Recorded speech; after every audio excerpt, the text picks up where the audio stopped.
Narcissism, a word that comes from Greek mythology, is a tricky personality trait often linked with thinking too highly of oneself. Here, 5 ways a narcissist reacts when you become fearless. Number 1 on the list is a narcissist's attempt to beat you down. Imagine this. You've discovered your fearlessness, you've found your voice, and you're no longer allowing that narcissist to dictate your life. But the narcissist, feeling threatened, doesn't like this change, not one bit. So they'll try to regain control the only way they know how, by attempting to belittle and undermine you.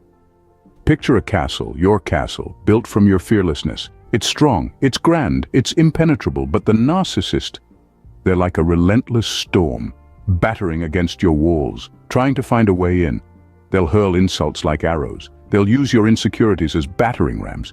They'll try to shake the foundations of your newfound strength, but here's the thing. This isn't about you. It's about them. It's about their fear, their insecurity, their desperate need to feel superior. They see your fearlessness, your strength, and it scares them. It threatens the illusion of control they've built up. So they try to tear you down to make themselves feel bigger, stronger, more in control. But let me tell you something. Their words, their actions, they're not a reflection of your worth, but a reflection of their own insecurities. They're trying to project their own self-doubt onto you. They're trying to make you feel small because they themselves feel small. They're trying to cast a shadow over your light because they're afraid of what your light reveals about them. So when they try to beat you down, remember this. Your worth is not defined by what they say or do. Your worth is inherent. It's unshakable. It's your own. And no amount of belittling or undermining from them can change that. Stand tall in your castle. Let their words bounce off your walls. Let their actions be the wind that only makes your fire burn brighter. Because you, my friend, are fearless. And that's something they can never take away from you.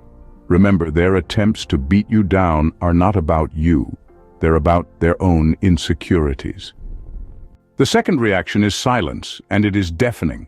Suddenly, the narcissist who once filled your life with noise, drama, and chaos is now silent. It's as if they've vanished, leaving you in an echoing void. This tactic, my friends, is known as the silent treatment, a classic move in the narcissist's playbook. The silent treatment is the narcissist's way of punishing you. It's a cold, calculated move designed to make you feel guilty, anxious, and confused. They want you to question yourself, to doubt your worth, to feel lost without their voice guiding or berating you. They want you to feel the absence of their presence, and for that absence to be a punishing force. But why, you might ask, would a narcissist resort to silence? Why would someone who thrives on attention, drama, and control suddenly go quiet? The answer is simple yet chilling. They use silence because it works, it's effective. It's a passive-aggressive form of emotional manipulation that can be more damaging than words.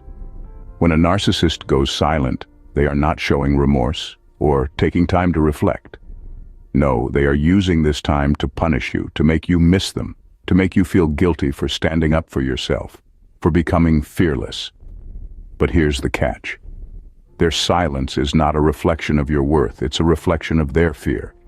They fear your strength, your courage, your newfound fearlessness.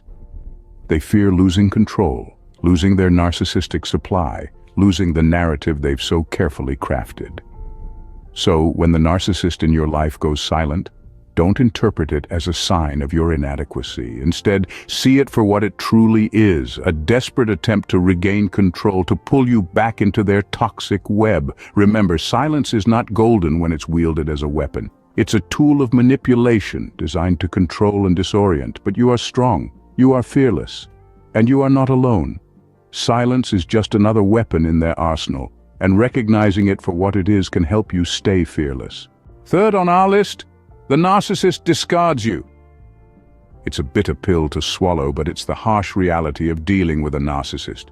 You've become fearless, asserting your independence, and this triggers their worst fear. They realize they can no longer manipulate you, control your emotions, or dictate your actions, and this terrifies them. The narcissist has built a false image of themselves, a grandiose facade that they have carefully curated. They need to maintain this image at all costs, and if you're no longer playing along, you become a threat, a danger to their false self.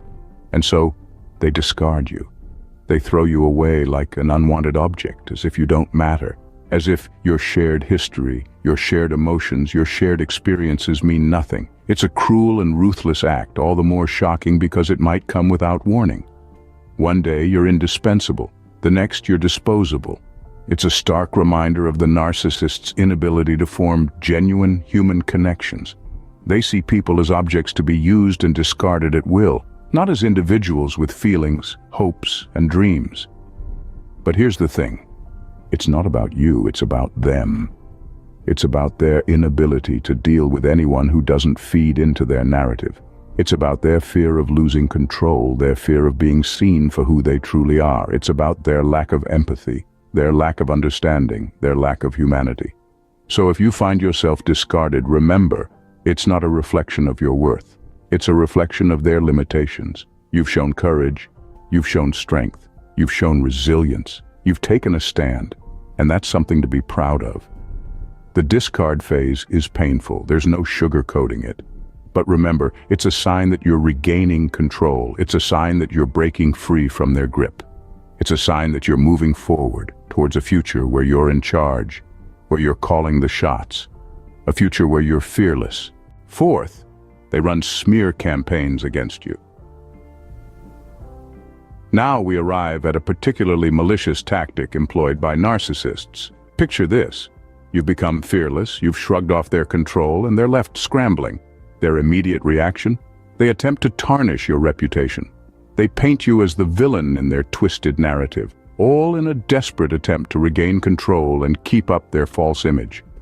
This is the smear campaign, a narcissist's weapon of choice when all else fails. It's a calculated, strategic assault on your character and reputation. They'll spread rumors, twist truths, and even outright lie to paint you in the worst possible light.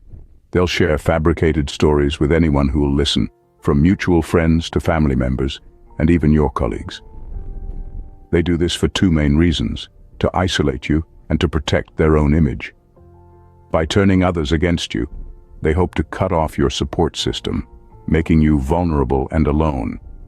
They aim to make you question yourself, to doubt your own worth and validity. At the same time, by casting you as the antagonist, they position themselves as the victim. This enables them to maintain their false self-image and continue to manipulate those around them. It's a desperate, last-ditch attempt to regain the control they've lost. But let's remember, a smear campaign says more about the narcissist than it does about you. It's a testament to their manipulation, their deceit, and their inability to respect others. It's evidence of their fear, their desperation, and their need for control. So when you find yourself at the receiving end of a smear campaign, remember this. It's not a reflection of your character, but theirs. It's their fear speaking, their desperation showing, their masks slipping. Smear campaigns are tough to handle, but standing your ground and staying fearless is key. After all, you've already shown the strength to break free from their control. You can, and you will, rise above their petty attempts to pull you down. You are stronger than their lies. You are more than their twisted narrative. Lastly, they seek revenge. It's a chilling thought, but when a narcissist realizes they've lost control over you, they might plot revenge. This isn't about justice or balance.